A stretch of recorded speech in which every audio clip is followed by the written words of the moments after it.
પણ તોય કહું કે ભણના દીકરાએ કઈ માફી બીબી નથી માંગી હો. થઈ રહ્યું છે એ બરાબર થઈ રહ્યું છે, અને જે થયું એ પણ બરાબર થયું છે, અને જે થશે એ પણ બરાબર. હું પણ એ જ કહું છું કે જે થઈ રહ્યું છે એ સારા માટે થઈ રહ્યું છે, જે થશે એ પણ સારા માટે જ થશે. જોશો નું ફ્રેશ હોય. પણ તોય કહું કે ભણના દીકરાએ કઈ માફી બીબી નથી માંગી હો.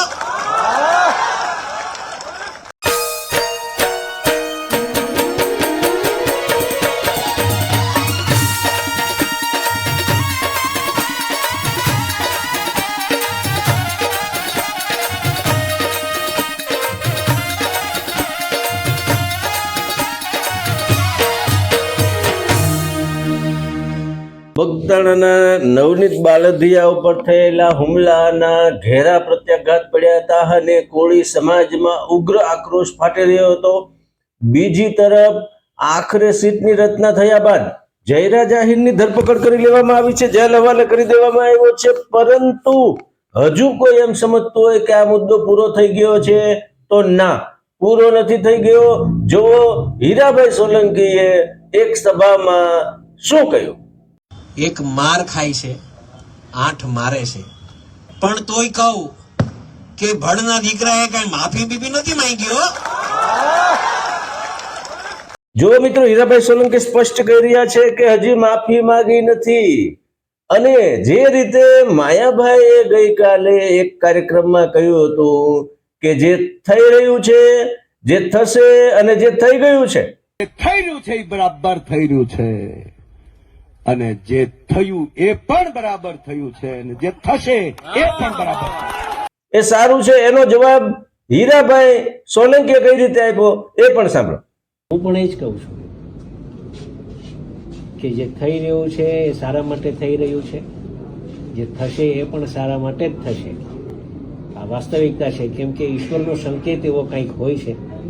આપણે કંઈક ખોટું કરીએ તો ઈશ્વર એટલા માટે જે થઈ રહ્યું છે સારા માટે થઈ રહ્યું છે એટલામાં સમજી જવાનું હોય કે આટલામાં રોકાઈ જવાનું હોય, આગળ વધાય નહીં. અને એના માટે આ થઈ રહ્યું છે સારા માટે થઈ રહ્યું છે, થશે એ બી સારું જ થશે, અને હવનું ઈશ્વર સારું કરે. માત્ર મારે આભાર માનવો નથી. એક બપોરે હું અહીંયા આવ્યો ને બપોરે એક મીડિયા દ્વારા એક સંદેશો પહોંચાડ્યો કે બધાનો આભાર માનો છે, અહીંયા ભેગા થાવ. આટલી મોટી સંખ્યા થશે મને પોતાને આઈડિયા નહોતી. વધારે વર્ણના લોકોનો અમે આભાર માનીએ છીએ, સોશિયલ મીડિયાના લોકોનો આભાર માનીએ છીએ, ટીવી મીડિયા જે છે એમનો અમે આભાર માનીએ છીએ કે આ લડતમાં અમારા આ સાથ અને સહકાર આપ્યો. એ બદલ આપ સૌને અમે હાથ જોડી અને ખૂબ ખૂબ કોળી સમાજ દ્વારા આપ સૌનો આભાર માનીએ છીએ. Thank you. મિત્રો, માયાભાઈ જે રીતે જાહેર કાર્યક્રમમાં બોલ્યા અને પછી જે રીતે હીરાભાઈ સોલંકીએ એક પ્રકારની ચેલેન્જ રૂપ જે રીતે માયાભાઈની વાતમાં શબ્દો હતા કે હવે આગળ ઉપર જે થશે એ સારું જ થશે, એના જવાબમાં હીરાભાઈ સોલંકીએ બહુ સૂચક રીતે જણાવ્યું છે કે હજુ પણ જે થઈ ગયું છે ત્યાં અટકી જાવ તો સારું છે. એટલામાં સમજી જવાનું હોય કે આટલામાં રોકાઈ જવાનું હોય, આગળ વધાય નહીં. એટલામાં સમજી જવાનું હોય કે આટલામાં રોકાઈ જવાનું હોય, આગળ વધાય નહીં. આગળ જવામાં માલ નથી. આવા સૂચક ઉદ્ગારો જે રીતે હીરાભાઈ સોલંકીએ કર્યા છે એના પણ સૂચિતાર્થો ઘણા છે. બીજી તરફ કોળી સમાજના જે યુવાનો છે એના એક જૂથે એવી માંગણી કરી છે કે ભાઈ જે તત્કાલીન પીઆઈ અને ડીવાયએસપી હતા અને મહુવાના જે પીઆઈ હતા એમની સામે પણ ફરજમાં બેદરકારી અથવા તો કંઈક છુપાવવા માટે કરેલા પ્રયત્નો બદલ કાર્યવાહી થવી જોઈએ. પરંતુ હીરાભાઈ સોલંકીએ જે રીતે આખા મામલે ઉગ્રતાથી જે રીતે વાત કરી છે પોતાના સમાજના યુવાનોને, એ તમે સાંભળો. એક માર ખાય છે, 8 મારે છે, પણ તોય કહું કે ભણના દીકરાએ કઈ માફી બીબી નથી માંગી હો. એ મર્દગાનગીનું કામ છે. એક વાત સમજજો, મારવું અને માર ખાવું ને એ બે મર્દાનગીનું કામ છે. છેતરીને મારવાના પ્રયત્ન કર્યા, છેતરીને, અને વિડીયો બનાવીને એક દહેશત ઉભી કરવા માંગતા હતા. નહીં તો સ્વાભાવિક રીતે બને કેવું માર ખાવા વાળા હોય એના પરિવાર વાળા વિડીયો ઉતારી જાય. શું કામ? કે ભાઈ આ મારવા વાળો હતો. પણ આ લોકો તો પોતે મારે, પોતે વિડીયો બનાવે. એનું દુઃખ હતું મને મિત્રો, એ મને ખટકી ગયું હતું અહીંયા મગજમાં. મેં કીધું આવી દાદાગીરી સહન નહીં થાય. એ પછી કોઈ પણ હોય, એ પછી કોઈ પણ હોય, એવી દાદાગીરી નહીં.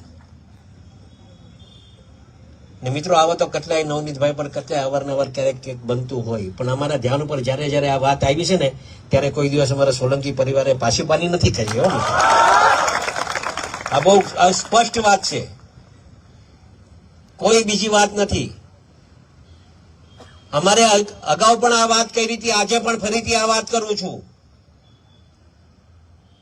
અહીંયા જેટલા યુવાનો આવ્યા છે ને, ખાસ ધ્યાનમાં રાખજો, ક્યારેય અન્યાય સહન નહીં કરતા. આપણે કોઈ પર અન્યાય નથી કરવો, પણ અન્યાય સહન કરવું ને એ બહુ મોટું પાપ છે.